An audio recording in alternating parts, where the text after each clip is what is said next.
Chapter 7 of Skylark Three by Doc Smith. DuQuesne's Voyage. Far from our solar system, a cigar-shaped space car slackened its terrific acceleration to a point at which human beings could walk, and two men got up, exercised vigorously to restore the circulation to their numbed bodies, and went into the galley to prepare their meal, the first since leaving the earth some 8 hours or more before. Because of the long and arduous journey he had decided upon, DuQuesne had had to abandon his custom of working alone, and had studied all the available men with great care before selecting his companion and relief pilot. He had finally chosen Baby Doll Loring, so called because of his curly yellow hair, his pink and white complexion, his guileless blue eyes, his slight form of rather less than medium height. But never did outward attributes more belie the inner man. The yellow curls covered a brain agile, keen, and hard. The girlish complexion neither paled nor reddened under stress.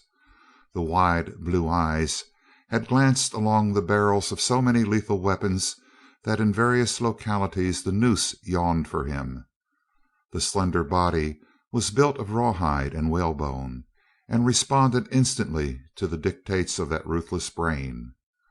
Under the protection of steel he flourished, and in return for that protection he performed quietly and with neatness and dispatch such odd jobs as were in his line, with which he was commissioned. When they were seated at an excellent breakfast of ham and eggs, buttered toast, and strong aromatic coffee, DuQuesne broke the long silence. "Do you want to know where we are?" "I'd say we were a long way from home, by the way this elevator of yours has been climbing all night." "We are a good many million miles from Earth, and we are getting farther away at the rate that would have to be measured in millions of miles per second." DuQuesne, watching the other narrowly as he made this startling announcement, and remembering the effect of a similar one upon Perkins, saw with approval that the coffee cup in mid-air did not pause or waver in its course. Loring noted the bouquet of his beverage and took an appreciative sip before he replied: "You certainly can make coffee, Doctor, and good coffee is 9/10 of a good breakfast. As to where we are, that's all right with me. I can stand it if you can." "Don't you want to know where we're going and why?" "I've been thinking about that. Before we started I didn't want to know anything, because what a man doesn't know he can't be accused of spilling in case of a leak. Now that we are on our way, though, maybe I should know enough about things to act intelligently if something unforeseen should develop. If you'd rather keep it dark and give me orders when necessary, that's all right with me, too. It's your party, you know." "I brought you along because one man can't stay on duty 24 hours a day continuously. Since you are in as deep as you can get, and since this trip is dangerous, you should know everything there is to know. You are one of the higher ups now, anyway, and we understand each other thoroughly, I believe." "I believe so." Back in the bow control room, DuQuesne applied more power, but not enough to render movement impossible. "You don't have to drive her as hard all the way, then, as you did last night?" "No, I'm out of range of Seaton's instrument now, and we don't have to kill ourselves. High acceleration is punishment for anyone, and we must keep ourselves fit. To begin with, I suppose that you are curious about that object compass." "That and other things." "An object compass is a needle of specially treated copper, so activated that it points always toward one certain object, after being once set upon it. Seaton undoubtedly has one upon me, but sensitive as they are, they can't hold on a mass as small as a man at this distance. That's why we left at midnight, after he had gone to bed, so that we'd be out of range before he woke up. I wanted to lose him, as he might interfere if he knew where I was going. Now I'll go back to the beginning and tell you the whole story." Tersely but vividly he recounted the tale of the interstellar cruise, the voyage of the Skylark of Space. When he had finished, Loring smoked for a few minutes in silence. "There's a lot of stuff there that's hard to understand all at once. Do you mind if I ask a few foolish questions to get things straightened out in my mind?" "Go ahead. Ask as many as you want to. It's hard to understand a lot of that Osnomian stuff. A man can't get it all at once." "Osnome is so far away. How are you going to find it?" "With one object compass I mentioned. I had planned on navigating from notes I took on the trip back to Earth, but it wasn't necessary. They tried to keep me from finding out anything, but I learned all about the compasses, built a few of them in their own shop, and set one on Osnome. I had it, among other things, in my pocket when I landed.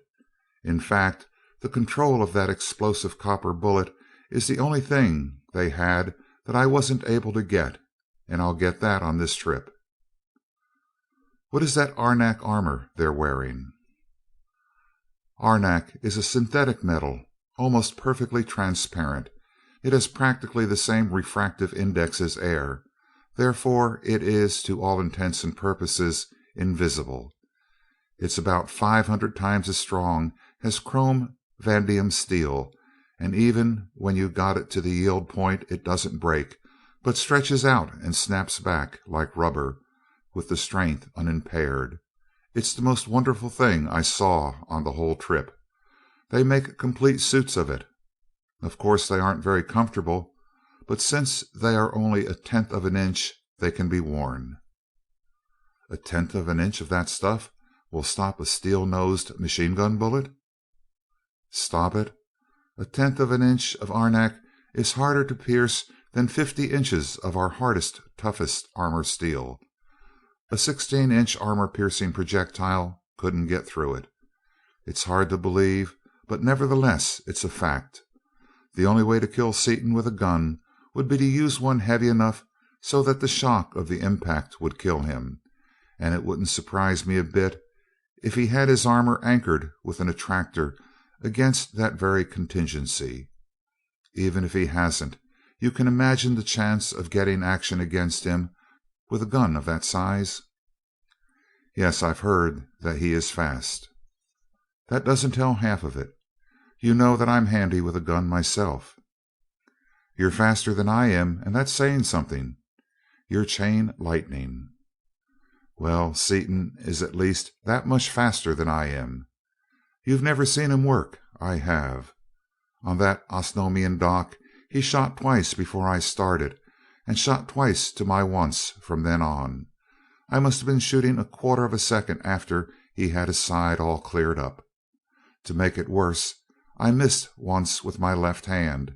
He didn't.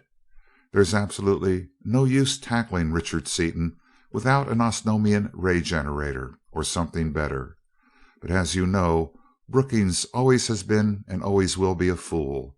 He wouldn't believe anything new until after he has actually been shown. Well, I imagine he will be shown plenty by this evening." "Well, I'll never tackle him with heat. How does he get that way?" "He's naturally fast, and has practiced sleight of hand ever since he was a kid. He was one of the best amateur magicians in the country, and I will say that his ability along that line has come in handy for him more than once." "I see where you're right in wanting to get something, since we have only ordinary weapons and they have all that stuff. This trip is to get a little something for ourselves, I take it."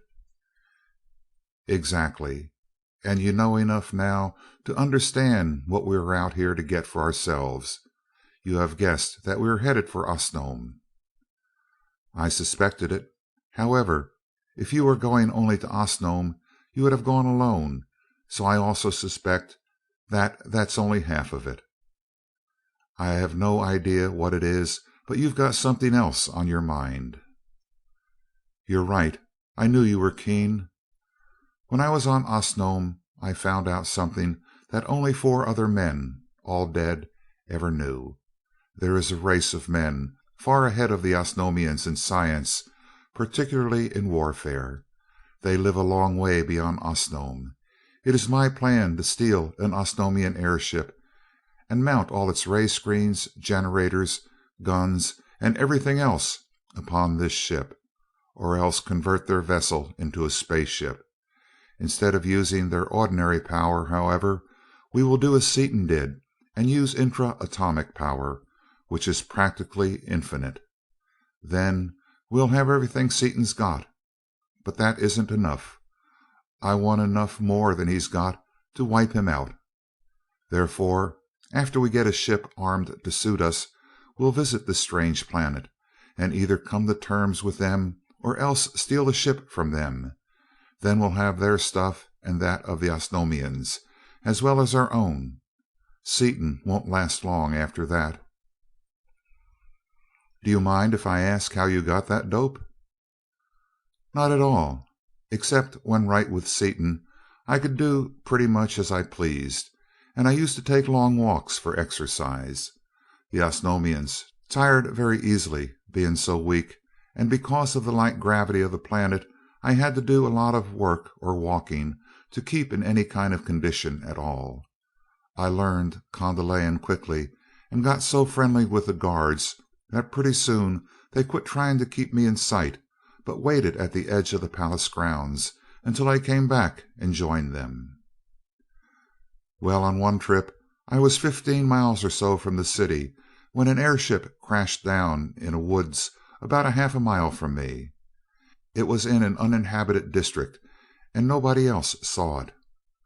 I went over to investigate, thinking probably I could find out something useful. It had the whole front end cut or broken off, and that made me curious, because no imaginable fall will break an arenak hull. I walked in through the hole and saw that it was one of their fighting tenders, a combination warship and repair shop, with all the stuff in it that I've been telling you about. The generators were mostly burned out, and the propelling and lifting motors were out of commission.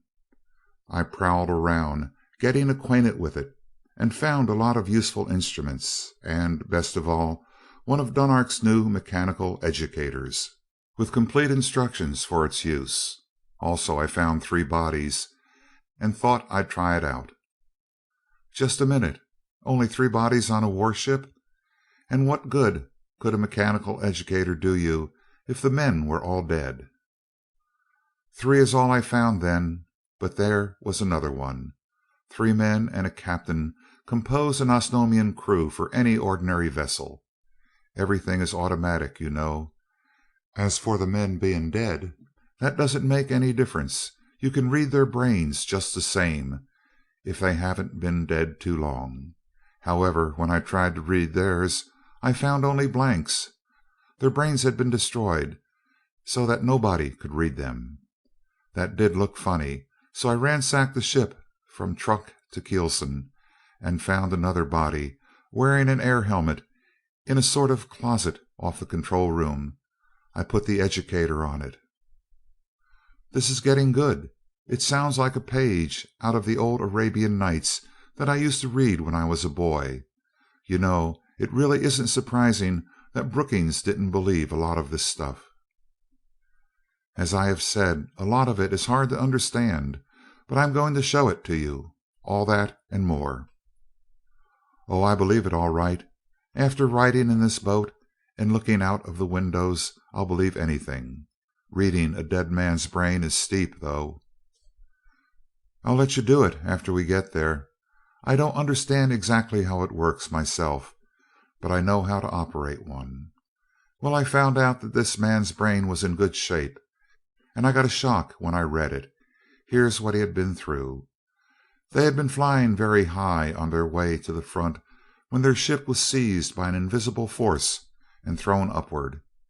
He must have thought faster than the others, because he put on an air helmet and dived into this locker, where he hid under a pile of gear, fixing things so that he could see out through the transparent arenak of the wall. No sooner was he hidden than the front end of the ship went up in a blaze of light, in spite of their ray screens going full blast. They were up so high by that time that when the bow was burned off the other three fainted from lack of air. Then their generators went out, and pretty soon two peculiar looking strangers entered. They were wearing vacuum suits, and were very short and stocky, giving the impression of enormous strength. They brought an educator of their own with them and read the brains of the three men. Then they dropped the ship a few thousand feet and revived the three with a drink of something out of a flask. Must have been different from the kind handled by most booties I know then. The stuff we've been getting lately would make a man more unconscious than ever. Some powerful drug, probably, but the Osnomian didn't know anything about it.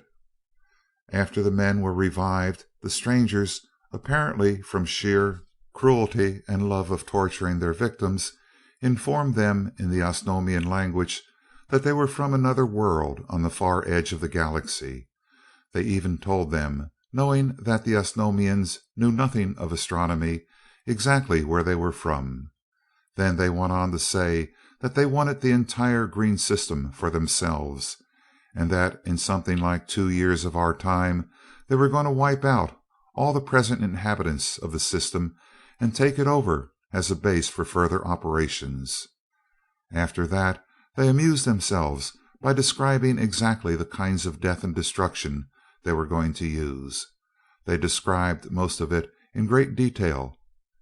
It's too involved to tell you about now, but they've got rays, generators, and screens that even the Osnomians never heard of. And of course they've got infra-atomic energy, the same as we have. After telling them all this and watching them suffer, they put a machine on their heads and they dropped dead. That's probably what disintegrated their brains. Then they looked the ship over rather casually, as though they didn't see anything they were interested in, crippled the motors, and went away. The vessel was then released and crashed. This man, of course, was killed by the fall. I buried the men. I didn't want anyone else reading that brain, hid some of the stuff I wanted most, and camouflaged the ship so that I'm fairly sure that it's there yet. I decided then to make this trip. I see. Loring's mind was grappling with these new strange facts. That news is staggering, Doctor. Think of it. Everybody thinks our own world is everything there is. Our world is simply a grain of dust in the universe. Most people know it academically, but very few ever give the fact any actual consideration. But now that you've had a little time to get used to the idea of there being other worlds, and some of them as far ahead of us in science as we are ahead of the monkeys, what do you think of it? I agree with you. We've got their stuff, said Loring. However, it occurs to me as a possibility that they may have so much stuff that we won't be able to make the approach. However, if the Osnomian fittings we're going to get are as good as you say they are, I think that two such men as you and I can get at least a lunch, while any other crew, no matter who they are getting a square meal. I like your style, Loring. You and I will have the world eating out of our hands shortly after we get back. As far as actual procedure over there is concerned, of course, I haven't made any definite plans. We'll have to size up the situation after we get there, before we can know exactly what we'll have to do. However, we are not coming back empty-handed. You said something, Chief, and the two men, so startling unlike physically, but so alike inwardly, shook hands in token of their mutual dedication to a single purpose. Loring was then instructed in the simple navigation of the ship of space, and thereafter the two men took their regular shifts at the controls. In due time they approached Osnome, and DuQuesne studied the planet carefully through a telescope before he ventured down into the atmosphere. This half of it used to be Mardondale. I suppose it's all Kondal now. No, there's a war on down there yet. At least there's a disturbance of some kind. On this planet, that means war. What are you looking for exactly? Asked Loring, who was also examining the terrain with the telescope. They've got some spherical spaceships like Seaton's. I know they had one, and they've probably built more of them since that time. Their airships can't touch us, but those ball-shaped cruisers would be pure poison to us, the way we are fixed now. Can you see any of them?" "Not yet. Too far away to make out details. They're certainly having a hot time down there, though, in that one spot." They dropped lower toward the stronghold which was being so stubbornly defended by the inhabitants of the third planet of the 14th sun, and so savagely attacked by the Kondalian forces. "There, we can see what they're doing now," and DuQuesne anchored the vessel with an attractor. "I want to see if they've got many of those spaceships in action, and you will want to see what war is like when it is fought by people who have been making war steadily for 10,000 years." Poised at the limit of clear visibility, the two men studied the incessant battle being waged beneath them. They saw not one, but fully 1,000 of the globular craft high in the air and grouped in a great circle around an immense fortification upon the ground below. They saw no airships in the line of battle, but noticed that many such vessels were flying to and from the front, apparently carrying supplies. The fortress was an immense dome of some glassy transparent material, partially covered with slag, through which they saw that the central space was occupied by orderly groups of barracks, and that round the circumference were arranged gigantic generators, projectors, and other machinery at whose purpose they could not even guess. From the base of the dome a 20-mile wide apron of the same glassy substance spread over the ground, and above this apron and around the dome were thrown the mighty defensive ray screens, visible now and then in scintillating violet splendor, as one of the copper-driven Kondalian projectors sought in vain an opening. But the Earthmen saw with surprise that the main attack was not being directed at the dome, that only an occasional ray was thrown against it in order to make the defenders keep their screens up continuously. The edge of the apron was bearing the brunt of that vicious and never-ceasing attack, and most concerned the desperate defense. For miles beyond that edge, and as deep under it as frightful rays and enormous charges of explosive copper could penetrate, the ground was one seething, flaming volcano of molten and incandescent lava constantly being volatilized by the unimaginable heat of those rays and being hurled for miles in all directions by the inconceivable power of those explosive copper projectiles, the heaviest projectiles that could be used without endangering the planet itself, being directed under the exposed edge of that unbreakable apron, which was in actuality anchored to the solid core of the planet itself, lava flowing into and filling up the vast craters caused by the explosions. The attack seemed fiercest at certain points, perhaps a quarter-mile apart around the circle, and after a time the watchers perceived that at those points, under the edge of the apron, in that indescribable infernal of boiling lava, destructive rays, and disintegrating copper, there were enemy machines at work.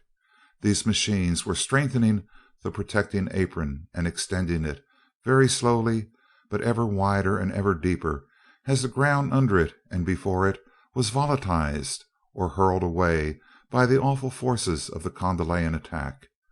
So much destruction had already been wrought that the edge of the apron and its molten moat were already fully a mile below the normal level of that cratered, torn, and tortured plain. Now and then one of the mechanical moles would cease its labors, overcome by the concentrated fury of destruction centered upon it. Its shattered remnants would be withdrawn, and shortly repaired or replaced. It would be back at work. But it was not the defenders who had suffered most heavily. The fortress was literally ringed about with the shattered remnants of airships, and the riddled hulls of more than a few of those mighty globular cruisers of the void bore mute testimony to the deadliness and efficiency of the warfare of the invaders. Even as they watched, one of the spheres, unable for some reason to maintain its screens or overcome by the awful forces playing upon it, flared from white into and through the violet, and was hurled upward as though shot from the mouth of some Brobdingnagian howitzer. A door opened, and from its flaming interior 4 figures leaped out into the air, followed by a puff of orange-colored smoke. At the first sign of trouble, the ship next it in line leaped in front of it, and the 4 figures floated gently to the ground, supported by friendly attractors and protected from enemy rays by the bulk and by the screens of the rescuing vessel. 2 great airships soared upward from back of the lines and hauled the disabled vessel to the ground by means of their powerful attractors. The 2 observers saw with amazement that after brief attention from an ant-like ground crew, the original 4 men climbed back into their warship, and she again shot into the fray, apparently as good as ever. "What do you know about that?" exclaimed DuQuesne. "That gives me an idea, Loring. They must get to them that way fairly often, to judge by the teamwork they use when it does happen. How about waiting until they disable another one like that, and then grabbing it while it's in the air, deserted and unable to fight back? One of those ships is worth 1,000 of this one, even if we had everything known to the Osnomians." "That's a real idea. Those boats certainly are brutes for punishment," agreed Loring, and as both men again settled down to watch the battle, he went on: "So this is war out this way. You're right, Seaton. With half this stuff we could whip the combined armies and navies of the world. I don't blame Brookings much, though, at that. Nobody could believe half of this unless they could actually see it, as we are doing." "I can't understand it." DuQuesne frowned as he considered the situation. "The attackers are Kondalians, all right. Those ships are developments of the Skylark. But I don't get that fort at all. Wonder if it can be the strangers are ready. Don't think so. They aren't due for a couple of years yet, and I don't think the Kondalians could stand against them a minute. It must be what is left of Martindale, although I never heard of anything like that. Probably it is some new invention they dug up at the last minute. That's it, I guess." And his brow cleared. It couldn't be anything else. They waited long for the incident to be repeated, and finally their patience was rewarded. When the next vessel was disabled and hurled upward by the concentration of enemy forces, DuQuesne darted down, seized it with his most powerful attractor, and whisked it away into space at such a velocity that to the eyes of the Kondalians it simply disappeared. He took the disabled warship far out into space and allowed it to cool off for a long time before deciding that it was safe to board it.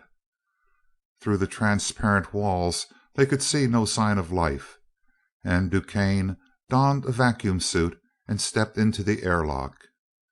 As Loring held the steel vessel close to the stranger, DuQuesne leaped lightly through the open door into the interior. Shutting the door, he opened an auxiliary air tank, adjusting the gauge to 1 atmosphere as he did so. The pressure normal, he divested himself of the suit and made a thorough examination of the vessel. He then signaled Loring to follow him, and soon both ships were over Kondal, so high as to be invisible from the ground. Plunging the vessels like a bullet towards the grove in which he had left the Kondalian airship, he slowed abruptly, just in time to make a safe landing. As he stepped out upon Osnomian soil, Loring landed the earthly ship hardly less skillfully. "This saves us a lot of trouble, Loring. This is undoubtedly one of the finest spaceships of the universe, and just about ready for anything." "How did they get to it?" "One of the screen generators apparently weakened a trifle, probably from weeks of continuous use. That let some of the rays come through. Everything got hot, and the crew had to jump or roast. Nothing is hurt, though, as the ship was thrown up and out of range before the arenak melted at all. The copper repellers are gone, of course, and most of the bars that were in use are melted down, but there was enough of the main bar left to drive the ship, and we can replace the melted stuff easily enough. Nothing else was hurt, and there's absolutely nothing in the structure of these vessels that can be burned. Even the insulation in the coils and generators has a melting point higher than that of porcelain. And not all the copper was melted either. Some of these storerooms are lined with 2 feet of insulation and are piled full of bars and explosive ammunition. What was the smoke we saw then? That was their food supply. It cooked to an ash, and their water was all boiled away through the safety valves. Those rays certainly can put out a lot of heat in a second or two. Can the 2 of us put on those copper repeller bands? This ship must be 75 feet in diameter. Yes, it's a lot bigger than the Skylark was. It's one of their latest models, or it wouldn't have been on the front line. As to banding on the repellers, that's easy. That airship is half full of metalworking machinery that can do everything but talk. I know how to use most of it from seeing it in use, and we can figure out the rest. In that unfrequented spot, there was little danger of detection from the air, and none whatsoever of detection from the ground. Of ground travel upon Osnome there is none. Nevertheless, the 2 men camouflaged the vessels so that they were visible only to keen and direct scrutiny, and drove their task through to completion on the shortest possible time. The copper repellers were banded on, and much additional machinery was installed in the already well-equipped shop. This done, they transferred to their warship food, water, bedding, instruments, and everything else they needed or wanted from their own ship and from the disabled Condelayan airship. They made a last tour of inspection to be sure they had overlooked nothing useful, then embarked. Think anybody will find those ships? They could get a good line on what we've done. Probably, eventually, Loring, so we'd better destroy them. We'd better take a short hop first, though, to test everything out. Since you're not familiar with the controls of a ship of this type, you need practice. Shoot us up around that moon over there and bring us back to this spot. She's a sweet handling boat, easy like a bicycle, declared Loring, as he brought the vessel lightly to a landing upon their return. We can burn the old one up now. We'll never need her again, any more than a snake needs his last year's skin. She's good, all right. Those 2 hulks must be put out of existence, but we shouldn't do it here. The rays would set the woods afire, and the metal would condense all around. We don't want to leave any tracks, so we'd better pull them out into space to destroy them. We could turn them loose, and as you've never worked a ray, it'll be good practice for you. Also, I want you to see for yourself just what our best armor plate amounts to compared with arenak. When they towed the 2 vessels far out into space, Loring put into practice the instruction he had received from DuQuesne concerning the complex armament of their vessel. He swung the beam projector upon the Condelayan airship, pressed the connectors of the softener ray, the heat ray, and the induction ray, and threw the master switch. Almost instantly the entire hull became blinding white, but it was several seconds before the extreme refractory material began to volatilize. Though the metal was less than an inch thick, it retained its shape and strength stubbornly, and only slowly did it disappear in flaming, flaring gusts of incandescent gas. "There you've seen what an inch of arenak is like," said DuQuesne when the destruction was complete. "Now shine it on that 60-inch chrome vanadium armor hull of our old bus and see what happens." Loring did so. As the beam touched it, the steel disappeared in one flare of radiance. As he swung the projector in one flashing arc from the stem to the stern, there was nothing left. Loring, swinging the beam, whistled in amazement. Wow, what a difference! And this ship of ours has a skin of arenak 6 feet thick. Yes, now you understand why I didn't want to argue with anyone out here as long as we were in our steel ship. I understand, all right, but I can't understand the power of these rays. Suppose I had had all 20 of them on instead of only 3. In that case, I think that we could have whipped even the short, thick strangers. You and me both. But say, every ship's got to have a name. This new one of ours is such a sweet, harmless, inoffensive little thing, we'd better name her the Violet, hadn't we? DuQuesne started the Violet off in the direction of the solar system occupied by the warlike strangers, but he did not hurry. He and Loring practiced incessantly for days at the controls, darting here and there, putting on terrific acceleration until the indicators showed a velocity of hundreds of thousands of miles per second, then reversing the acceleration until the velocity was 0. They studied the controls and alarm system until each knew perfectly every instrument, every tiny light, and the tone of each bell. They practiced with the rays, singly and in combination, with the visiplates, and with the many levers and dials, until each one was so familiar with the complex installation that his handling of every control had become automatic. Not until then did DuQuesne give the word to start out in earnest toward their goal, at an unthinkable distance. They had not been under way long when an alarm bell sounded its warning, and a brilliant green light began flashing upon the board. DuQuesne frowned as he reversed the bar. Outside intra-atomic energy detector. Somebody's using power out here. Direction about dead ahead, straight down. Let's see if we can see anything.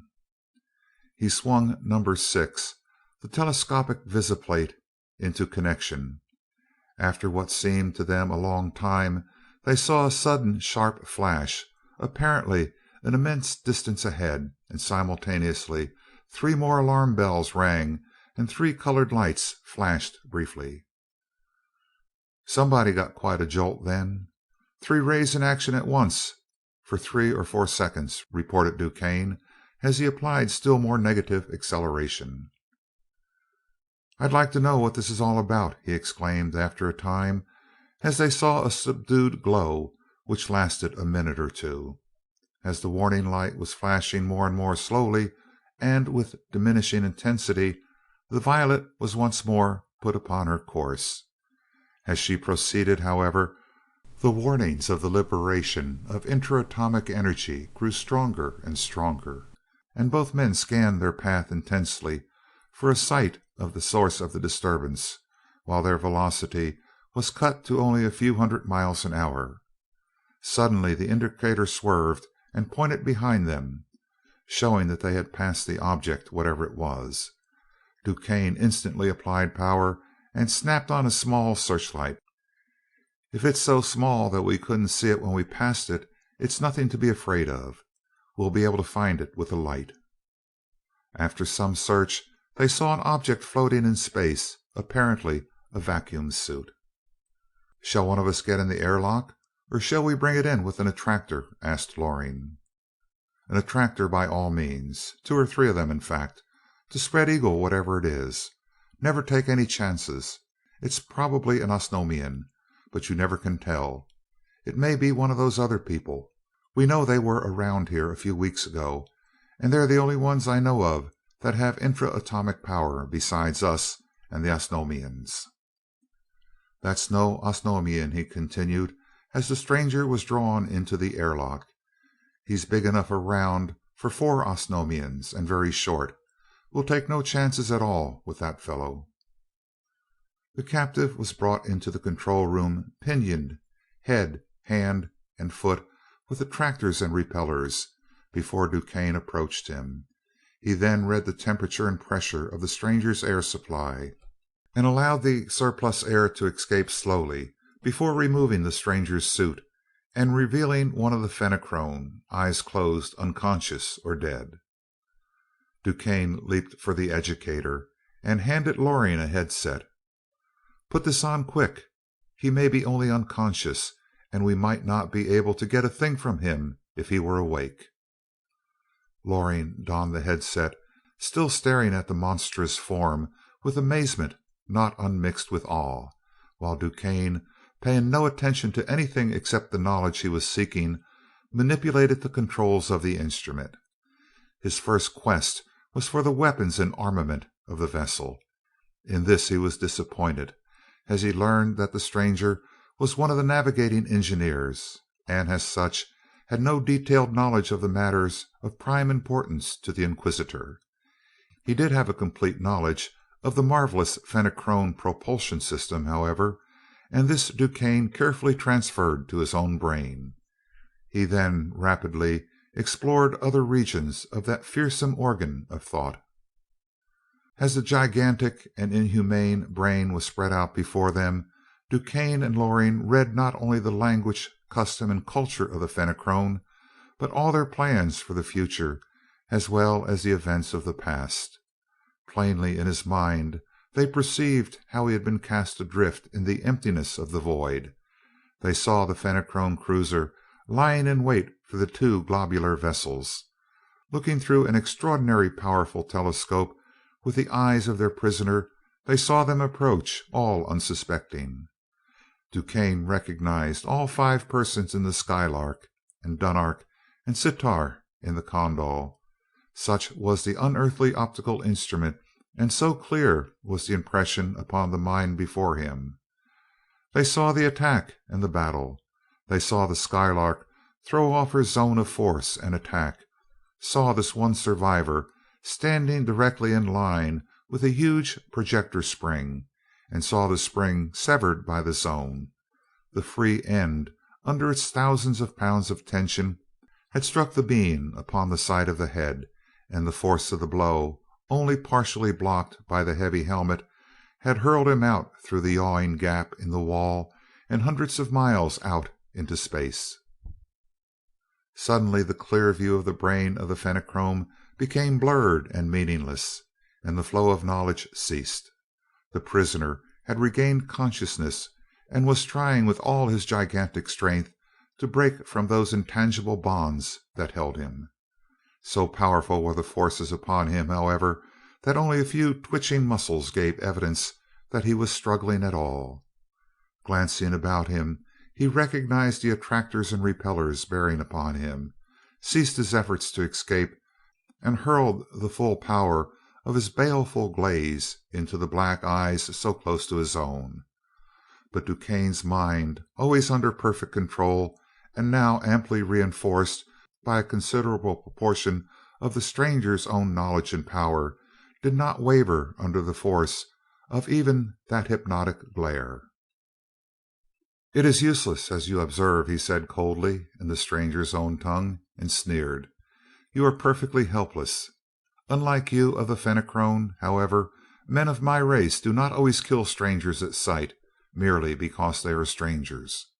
I will spare your life if you can give me anything of enough value to me to make extra time and trouble worth while. You read my mind while I could not resist your childish efforts. I will have no traffic whatever with you, who have destroyed my vessel. If you have mentality enough to understand any portion of my mind, which I doubt, you already know the fate in store for you. Do with me what you will." This from the stranger. DuQuesne pondered long before he replied, considering whether it was to his advantage to inform this stranger of the facts. Finally he decided. "Sir, neither I nor this vessel had anything to do with the destruction of your warship. Our detectors discovered you floating in empty space.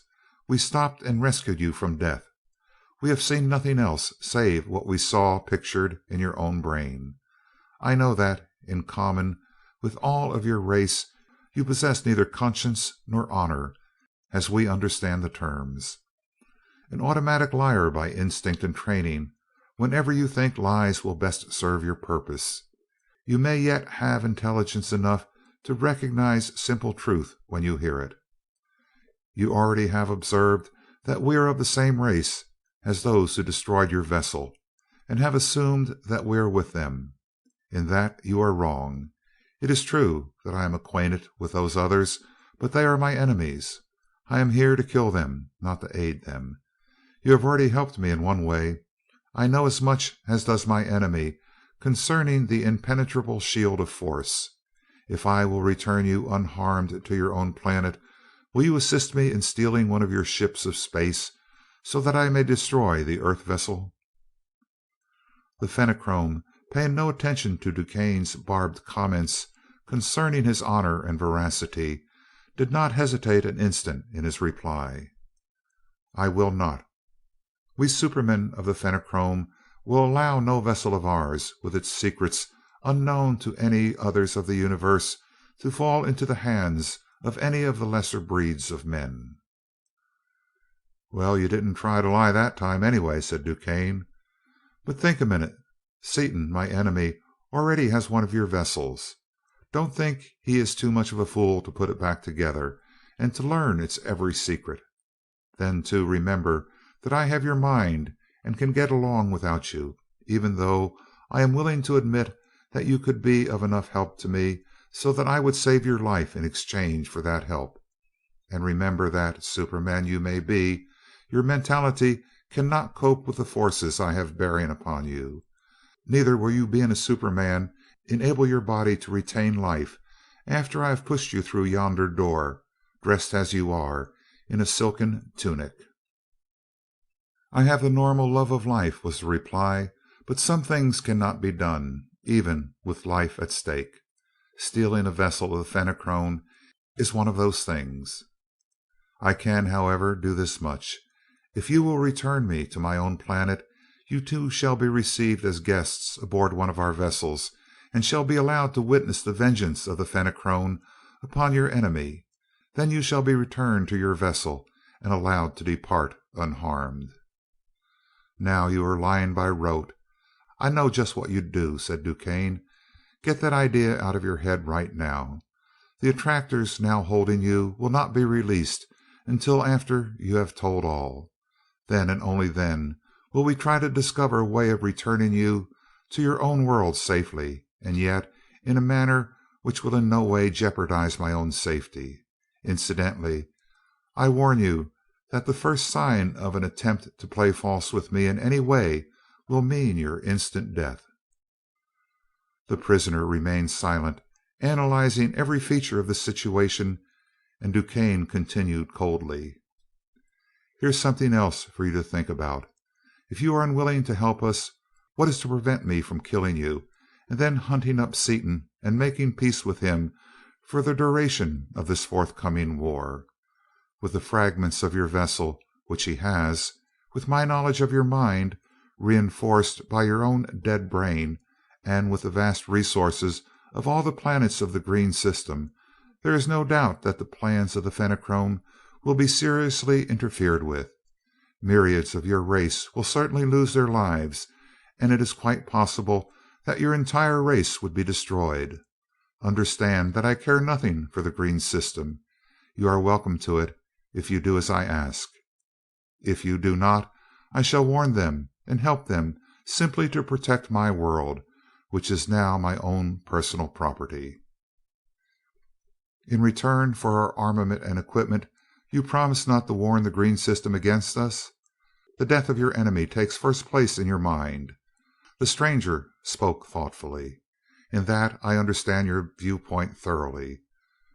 But after I have remodeled your power plant into ours and have piloted you to our planet, what assurance have I that you will liberate me, as you have said?" "None whatever. I have made and am asking no promises, since I cannot expect you to trust me any more than I can trust you. Enough of this argument. I am master here, and I am dictating terms. We can get along without you. Therefore you must decide quickly whether you would rather die suddenly and surely here in space and right now, or help us as I demand and live until you get back home, enjoying meanwhile your life and whatever chance you think you may have of being liberated within the atmosphere of your own planet." "Just a minute, Chief," Loring said in English, his back to the prisoner. Won't we gain more by killing him and going back to Seaton and the green system as you suggested?" "No." DuQuesne also turned away to shield his features from the mind reading gaze of the Fenachrone. "That was pure bluff. I don't want to get within a million miles of Seaton until after we have the armament of this fellow's ships. I couldn't make peace with Seaton now, even if I wanted to, and I haven't the slightest intention of trying. I intend killing him on sight. Here's what we're going to do. First, we'll get what we came after. Then we'll find the Skylark and blow her clear out of space and take over the pieces of the Fenachrone ship. After that, we'll head for the green system, and with their own stuff and what we'll give them, they'll be able to give those fiends a hot reception. By the time they finally destroy the Osnomians, if they do, we'll have the world ready for them." He turned to the Fenachrone. "What is your decision?" "I submit, in hope that you will keep your promise, since there is no alternative but death." And the awful creature, still loosely held by the attractors and carefully watched by DuQuesne and Loring, fairly tore into the task of rebuilding the Osnomian power plant into the space annihilating drive of the Fenachrone, for he well knew one fact that DuQuesne's hurried inspection had failed to glean from the labyrinthine intricacies of that fearsome brain, that once within the detector screens of that distant solar system these earth beings would be utterly helpless before the forces which would inevitably be turned upon them. Also he realized that time was precious, and resolved to drive the Violet so unmercifully that she would overtake that fleeing torpedo not many hours upon its way, the torpedo bearing news for the first time in Fenachrone history of the overwhelming defeat and capture of one of its mighty engines of interstellar war. In a very short time, considering the complexity of the undertaking, the conversion of the power plant was done, and the repellers, already supposed the ultimate in protection, were reinforced by a 10,000-pound mass of activated copper, effective for untold millions of miles. Their monstrous pilot then set the bar and advanced both levers of the dual power control out to the extreme limit of their travel. There was no sense of motion or of acceleration, since the new system of propulsion acted upon every molecule of matter within the radius of activity of the bar, which had been set to include the entire hull. The passengers felt only the utter lack of all weight, and the other peculiar sensations with which they were already familiar, as each had had previous experience of free motion in space. But in spite of the lack of apparent motion, the Violet was now leaping through the unfathomable depths of interstellar space with the unthinkable speed of 5 times the velocity of light. End of chapter 7. Recording by Richard Kilmer, Rio Medina, Texas.